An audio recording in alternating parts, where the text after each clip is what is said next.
guys, samahan natin si Ate Kenny paano gumawa ng, ang tawag dito Ate Kenny? Kimbap. Kimbap. Okay, ito guys yung mga ingredients. Kimbap-bap. Ano? Kimbap. Kimbap. So, yung mga kailangan na ingredients. Meron tayong ripe mango, cucumber, mga to, Hams.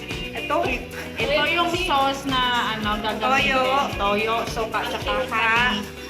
Honey. tsaka honey. May kalamansi din. May kalamansi din natin na? Wala pala. And then yung ham na already fried na. Yan. Wait, ate. Buti naman din sa yung Salita ito, ate. yung kamuto. Ilalagay yung rice, mauuna yung rice. Dapat yung rice malamig guys, kasi pag mainit, mapupunit yung Ganun pala. pupunit yung kinapasok.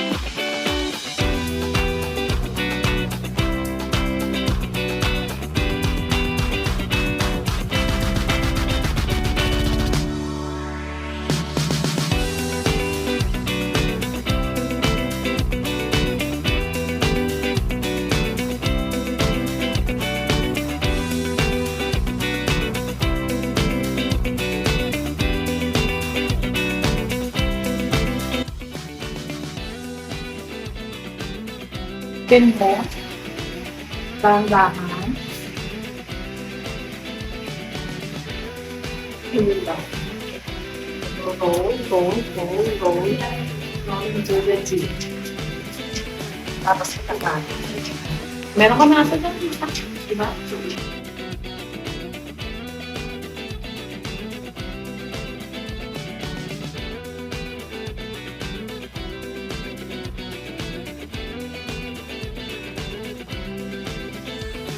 Tikman na natin siya guys.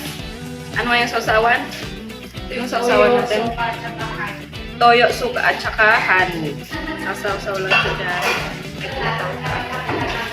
Si Ate Rosel.